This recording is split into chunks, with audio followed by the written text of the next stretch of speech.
नमस्कार, welcome back. आपको मालूम है कि डोनाल्ड ट्रंप ने बहुत ही स्ट्रांग मैसेज वो मोदी जी को भेज दिया और इतना डेंजरस मैसेज है कि हमारी मीडिया इसके ऊपर कवर नहीं कर रही। मैंने आपको याद होगा 2 दिन पहले क्या बोला था, अब भारतीयों के ऊपर अटैक किया जाएगा दुनिया भर के अंदर। मेरे पास इंफॉर्मेशन नहीं था, मुझे मालूम है कि डीप स्टेट काम करता कैसे है और इनका जो स्क्रिप्ट है वो सारे कंट्रीज़ में वो सेम होता है। आपने रिसेंटली न्यूज़ सुना होगा कि 3 भारतीयों को मार दिया गया यूएसए की जो मिलिट्री है उसकी तरफ गल्फ ऑफ ओमान के अंदर। दोस्तों, ये एक्सीडेंट नहीं है, ये कोलेटरल डैमेज भी नहीं है, ये एक मैसेज है भारतीयों को या मोदी जी को। मोदी जी भी पंगे लेने से हटते नहीं हैं और आगे जाकर ये हमले और ज़्यादा किए जाएंगे। और यही चीज़ें हैं जो मैं आपको पहले वार्न कर रहा था कि ये होंगी, वही हो गया। बदकिस्मती से वो सच हो गई है। अब ये हुआ क्यों है, रीज़न क्या था? पहले तो ये है कि जून 9 को यूएसए का एक फाइटर जेट वो जाता है और जाकर एक मिसाइल फेंकता है एक शिप के ऊपर। उस शिप के अंदर 28 क्रू मेंबर्स थे, 28 में से 24 भारतीय थे। 21 बच गए, 3 मारे गए। और जो 3 हैं वो सेलर्स थे जो शिप के अंदर काम कर रहे हैं, उनकी बॉडीज मिल गई हैं। और ये एक इंसिडेंट नहीं है, एक सेकंड अटैक दोबारा से होता है, दोबारा से इंडियन क्रू जिस शिप में है उसके ऊपर अटैक होता है और कल तीसरी शिप के ऊपर अटैक हुआ। 3 दिन के अंदर 3 शिप्स टारगेट किया जा रहा है, भारतीय सेलर्स को, भारतीय शिप्स को। क्यों? रीजन क्या है? रीजन अमेरिका ये देता है कि वो ईरान का तेल ट्रांसपोर्ट कर रहे थे। भाई, ईरान का तेल तो चाइना के जो शिप्स हैं वो भी कर रही हैं, बाकी कंट्रीज भी कर रही हैं, तो भारत को ही अटैक क्यों किया जा रहा है? उसका रीजन क्या है? अमेरिका ये बताता है कि हम ईरान के तेल को ब्लॉक करना चाहते हैं। ये सरासर झूठ है, ये सिर्फ पनिशमेंट है मोदी जी को। अब वो क्यों? मैं आपको पैटर्न दिखाता हूं, पैटर्न से समझ आएगा कि मोदी जी ने क्या किया और किसके लिए ये सजा दी गई है। यूनाइटेड स्टेट्स का डीप स्टेट हमेशा ऐसे ही काम करता है।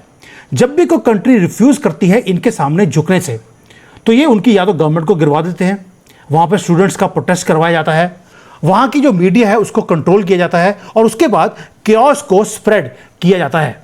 और अगर वो फेल हो जाए तो उसके बाद आपकी जो सिटीजन्स हैं उसको मारना वो शुरू करते हैं। नेपाल के अंदर ये गेम शुरू हुई, जहां पर यूएसए के कंट्रोल्ड सोशल मीडिया को बैन किया गया। तो हुआ क्या, वहां पे प्रोटेस्ट को करवाया गया ओवरनाइट और गवर्नमेंट को गिरवा दिया। बांग्लादेश से कुछ बोला गया कि तुम झुक जाओ अमेरिका के सामने, वो नहीं झुकी, उसकी गवर्नमेंट को भी ओवरथ्रो कर दिया स्टूडेंट प्रोटेस्ट के नाम पर। और उस लेडी को तो कंट्री छोड़कर भागना पड़ा, वो भी भारत ने बचा लिया, वरना उसको मार दिया जाता। पाकिस्तान के अंदर भी इमरान खान ने रिफ्यूज किया था कि वो अमेरिका से ऑर्डर्स नहीं लेगा। हुआ क्या, उसको पावर से हटा दिया, अरेस्ट कर लिया और आज जेल में वो बेचारा सड़ रहा है, उसका कोई भी कसूर नहीं था। दोस्तों, ये कोई कॉन्स्पिरेसी थ्योरी नहीं है, ये हिस्ट्री है और वो रिपीट हो रही है right in front of our eyes. अब देखिए भारत के साथ क्या हुआ, ये तो हो गया हिस्ट्री। यूनाइटेड स्टेट्स ने ट्राई किया मोदी जी को रिमूव करने के लिए। दिल्ली के इलेक्शंस में उनको था कंजरवाल जीत जाएगा, फेल हो गए। फिर हुआ कि हरियाणा अगर जीत गए तो पंजाब से खालिस्तानियों को दिल्ली भेजेंगे, मोदी जी के घर को घिराव किया जाएगा और इनको मार दिया जाएगा। फेल हो गए क्योंकि हरियाणा हम जीत गए। फिर महाराष्ट्र आया, बिहार आया, बंगाल आया, एक एक इलेक्शन वो हमेशा ये था कि मोदी को हराना है। हर बार ये फेल होते गए क्योंकि मोदी जी 10 स्टेप्स आगे थे, या कह लीजिए मोदी जी के पास एक चाणक्य है जिसको मालूम है इलेक्शन जीतने कैसे हैं। Now we saw what was coming, इसलिए उनके डीप स्टेट के हर अटेम्प्ट को ब्लॉक किया गया। अब अमेरिका के पास कोई चॉइस नहीं बचा, तो उन्होंने कॉकरोच को, बॉस्टन में बैठा हुआ कॉकरोच को भारत में भेज दिया। बेचारा गर्मी में फेल हो गया और कॉकरोच वापस गटर में चले गए। अब उनके पास एक ही वेपन रह गया था, जो मैं पहले 3 दिन पहले आपको बताया था। एक ही वेपन है लास्ट रिजॉर्ट का, कि वो आपके सिटीजन्स को मारना शुरू करते हैं। ये होता है sending a message to the government. अब आपको मालूम है कि ये सेलर्स हैं जिनकी मौत हुई है, उसका रीज़न इरानियन ऑयल नहीं था। मैंने कल भी वीडियो बनाया था, अब दोबारा बता रहा हूँ आपको। स्टारलिंक आपके पास आने वाला था, हमने मना कर दिया। ऑफिशियली हमने स्टारलिंक की अप्रूवल जो है उसको फ्रीज कर दिया है। कब किया है? इलॉन मस्क लॉन्च कर रहा है स्टारलिंक को भारत में अगले महीने, और सेकेंडली स्टारलिंक यानी कि स्पेसएक्स वो जा रहा है पब्लिक में। उसे भारत की ज़रूरत है, भारत की मार्केट दिखानी है कि मेरे पास 1.4 बिलियन लोगों की मार्केट है मेरे पास, उसकी वैल्यूएशंस बढ़ती हैं। और भारत ने एन मौके पर उसको नो बोल दिया। हमारी सिक्योरिटी एजेंसीज ने बोला कि जो कुछ ईरान में हो रहा है हम भारत में नहीं चाहते। ईरान के अंदर स्टारलिंक बैंड है, लेकिन वहां पर 50,000 से ज़्यादा इलीगल स्टारलिंक के टर्मिनल्स आज भी चल रहे हैं। और वहां पे जो प्रोटेस्टर्स हैं उनको बोला जा रहा है कि आप सारी वीडियोस को बना बनाकर अमेरिका को भेजिए। यूएस मिलिट्री वो सारी चीज़ों को यूज़ कर रही है और वहां पर जो ईरान के अंदर जो पोजीशंस हैं उन्हें हिट किया जा रहा है स्टारलिंक की मैसेजेस के थ्रू। स्टारलिंक को डिसेबल करने की कोशिश करी तो स्टारलिंक ने बोल दिया हम इसे डिसेबल नहीं करेंगे, फ्रीडम ऑफ स्पीच और फ्रीडम ऑफ एक्सप्रेशन के नाम पर। ईरान की जो टेलीकॉम मिनिस्ट्री है उसने ऑर्डर भी किया, लेकिन इन्होंने बंद नहीं किया। India saw what was coming और भारत ने बोल दिया I will not allow you to do the same things into India. कि कोई फॉरेन कंपनी आकर हमारे कम्युनिकेशन नेटवर्क को कंट्रोल करे और हमें डिक्टेट करे, वो भी कब? जब हमारा कभी किसी के साथ युद्ध होगा, पाकिस्तान से युद्ध हो या यहां पर प्रोटेस्ट कर रहे हो, तो यहां पे जो स्टारलिंक है वो तो इसको बढ़ा चढ़ाकर उसको और एम्पलीफाई करेगा। ये जब हमने मना किया, जब उसका आईपीओ आ रहा है और उनकी दादागिरी को हमने सहन करने से मना कर दिया, this was the biggest blow to United States. वैसे ही जैसे बांग्लादेश में, पाकिस्तान में, नेपाल में जब जब इनकी दादागिरी को किसी ने चैलेंज किया, ये उनकी गवर्नमेंट को गिरवा देते हैं। और इलॉन मस्क वो तो वैसे ही किसी की बात सुनता नहीं है, इसलिए ये मैसेज मोदी जी को भेजना जरूरी था। 3 dead Indians, that's the price you pay for saying no to America. दोस्तों, मैं आपको एक चीज़ क्लियर करना चाहता हूँ, यूनाइटेड स्टेट्स को ना तो भारतीयों से, ना ईरान से, ना ईरान के तेल से उन्हें कोई मतलब ही नहीं है, ना ही उन्हें दुनिया में किसी और के साथ उनको मतलब था। उनको सिर्फ लोग और कंट्रीज और गवर्नमेंट्स चेस बोर्ड के ऊपर जो छोटे छोटे पैदे होते हैं वो उस तरह देखते सबको। कोलैटरल डैमेज है और कुछ भी नहीं उनके लिए। क्यों? क्योंकि वो ग्लोबल पावर की गेम्स वो खेलते रहते हैं और ग्लोबल पावर्स के अंदर अगर लोगों को मारना पड़े इनको फर्क नहीं पड़ता। और उसका नाम दिया जाता है प्रिसीशन स्ट्राइक की हमने एक शिप के ऊपर और उसको तबाह कर दिया। लोग मारे गए उसका जिक्र भी नहीं है। और साथ में क्या बोल दिया? It is very unfortunate that few Indians were killed. बस एक्सप्रेस किया कंडोलेंसेस, दैट्स इट। और ये दोबारा होगा और बार बार होगा जब तक आप झुकते नहीं इनके सामने। ये एंड नहीं है दोस्तों। ये जो 3 दिनों में 3 शिप्स के ऊपर अटैक किया गया है जिसके अंदर भारतीय सारे सेलर्स थे, ये तो बिगनिंग है। मार्क माई वर्ड्स, मैं बोल रहा हूं आपको, अभी आप और स्टोरीज सुनेंगे। स्टोरीज आएंगी कि अमेरिका में, यूरोप में, यूके, कनाडा, जो भी वेस्टर्न कंट्रीज हैं वहां पर अब इंडियन स्टूडेंट्स को अब हिट किया जाएगा। वेस्टर्न कंट्रीज के अंदर जो इंडियन बिजनेसमैन हैं उन्हें या तो अरेस्ट किया जाएगा या उनके ऊपर फाइल्स खोल दी जाएगी या इंडियन शिप्स के ऊपर अटैक होगा। क्योंकि हर बार जब मोदी रिफ्यूज करते हैं तो एक इंडियन की मौत होती है या हमारे मंदिरों के ऊपर अटैक शुरू होंगे, खालिस्तानी प्रोटेस्ट शुरू हो जाएंगे। This is how it works. आपको झुकाने के लिए ये काम बहुत देर से ये ऐसे ही करते रहे। अब हमारा रिस्पॉन्स क्या था? हमने क्या किया? यूएसए की एम्बेसी का जो चार्ली डी फेयर होता है उसको बुलाया, हमने प्रोटेस्ट को लॉन्च कर दिया। हमने बोल दिया ये अनएक्सेप्टेबल है, दैट्स इट। सिर्फ वर्ड्स बोले हैं। क्या अमेरिका के सर के ऊपर कुछ भी असर होगा? हमने प्रोटेस्ट कर दिया, उनको फर्क ही नहीं पड़ता कि आपने डिप्लोमेटिक नोट्स वो क्या दिए हैं। उनको सिर्फ एक ही चीज से प्यार है, वो है power, that you have to listen what I have said. And right now उनके पास पावर है टू किल योर पीपल और उसके बाद they will get away also. उनके ऊपर कोई असर होने वाला नहीं है, ना ही कोई कंडेम करने वाला है दोस्तों। लेकिन आपको समझना पड़ेगा कि 2014 नहीं है मनमोहन सिंह वाला भारत, ये है मोदी जी।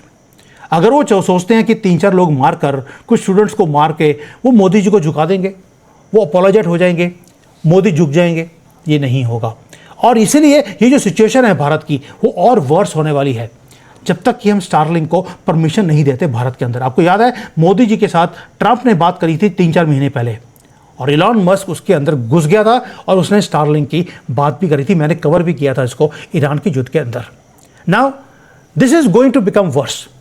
और इसका इकोनॉमिक इम्पैक्ट क्या है और उसके बाद भारत क्या कर रहा है, ये 2 चीज़ें भी बतानी ज़रूरी हैं।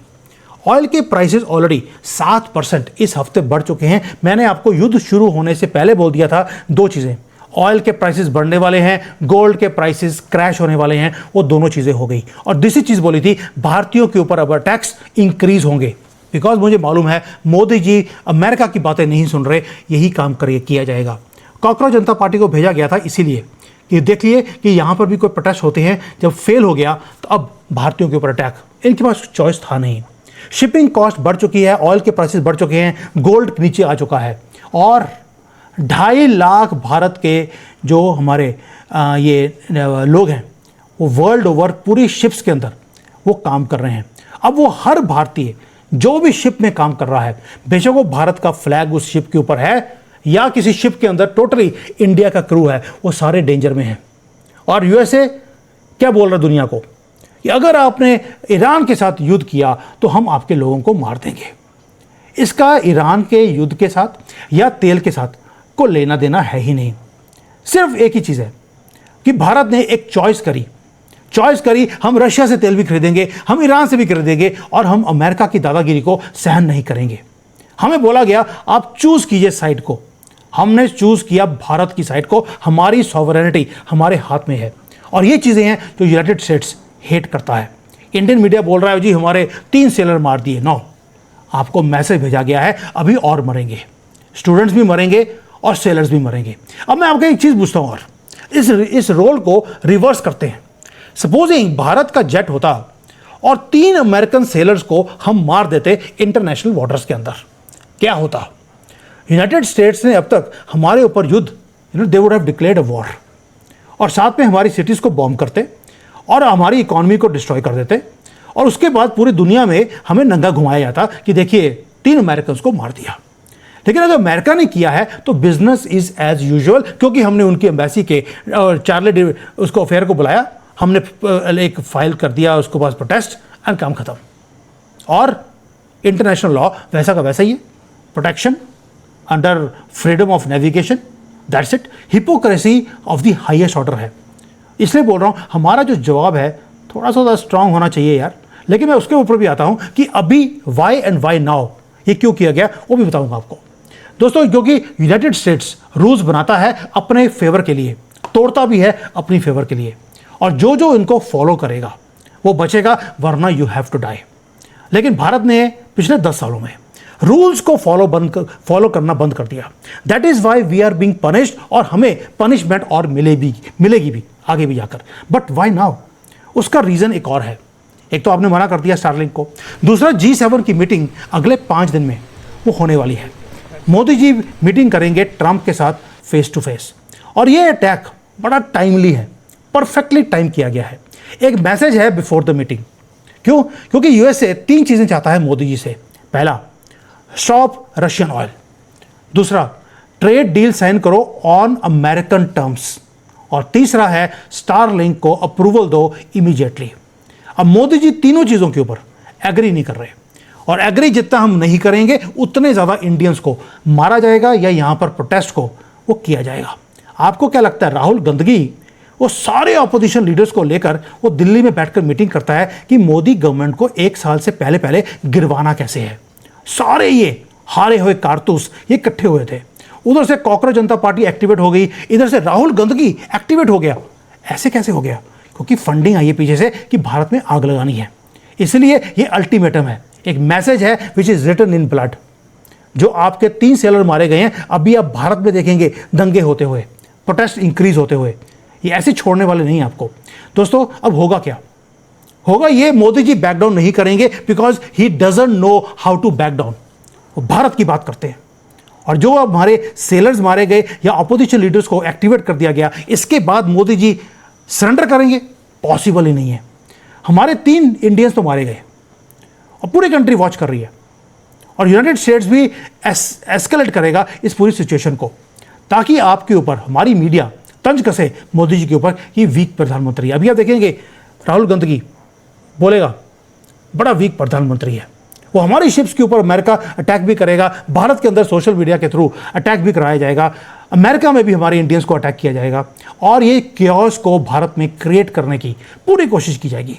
लेकिन एक चीज़ है, हर बार जब भी हमारा कोई इंडियन मरा है या हमारे ऊपर प्रेशर डालने की कोशिश करी, मोदी जी हमेशा स्ट्रॉन्गर निकले हैं बाहर। और हमेशा जब भी हमें थ्रेटन किया जाता है तो पूरी कंट्री यूनाइट होती है। यूएसए को लगा वो हमारी गवर्नमेंट को या हमारे देश को तोड़ सकते हैं, लेकिन उनको एक चीज़ भूल गए वो भाई 1000 साल से हमने ये गंदे गंदे जो ये बकरी वाली दाढ़ी और बंदर वाली टोपी डालने वाले 1000 साल से उनके अत्याचार को हम सहन कर रहे हैं। सनातन को बचा के रखा है और हमने हर टाइम पर सर्वाइव किया है, सर्वाइव भी किया है और ग्रो भी किया है। इस बार भी कर जाएंगे। इसलिए जो ये 3 सेलर्स मारे गए ये ऐसे नहीं जाएंगे। They died because India refused to become a slave. हमने किसी का जो है ना पालतू जानवर बनने से हमने इनकार कर दिया। और ये जो लोग हैं ये इसलिए मरे हैं क्योंकि हमने इंडिपेंडेंस अपनी चूज करी है। ये हमने वो लोग इसलिए मारे गए क्योंकि हमने अपने फ्यूचर को डिसाइड करना शुरू कर दिया, क्योंकि हमारा फ्यूचर अब वॉशिंगटन में, ब्रसल्स में या इलॉन मस्क चूज नहीं करेगा। और ये दोस्तों ये हमारा टर्निंग पॉइंट है, ये मोमेंट ऑफ ट्रूथ भी है।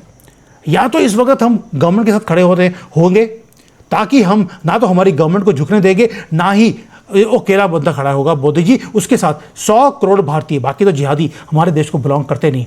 इसलिए मैं बोल रहा हूँ बार बार, चॉइस हमारे पास है। यूनाइटेड स्टेट्स ने अपनी मूव कर दी, अब है मोदी जी का टर्न। जब G7 में मीटिंग होगा तब देखना होगा कि मोदी जी जवाब क्या देते हैं। और दुनिया और मैं वॉच कर रहा हूँ, आप भी वॉच कीजिए कि वहाँ पर बॉडी लैंग्वेज क्या है वो इतना मैटर नहीं करता, हमने मैसेज क्या दिया ट्रंप को उसके मुंह के ऊपर वो ज़्यादा मैटर करता है। Let's see what happens. मुझे लगता है कि there is going to be something very very strong, क्योंकि जो 3 चीज़ें वो हमारे से करवाना चाहते हैं, तीनों के ऊपर बिग नो है मोदी जी की तरफ से। अगर इतनी नो है उसके बाद ट्रंप को कंट्रोल कैसे करेंगे? This is going to be very interesting to see. Thank you. जय हिंद, वंदे मातरम।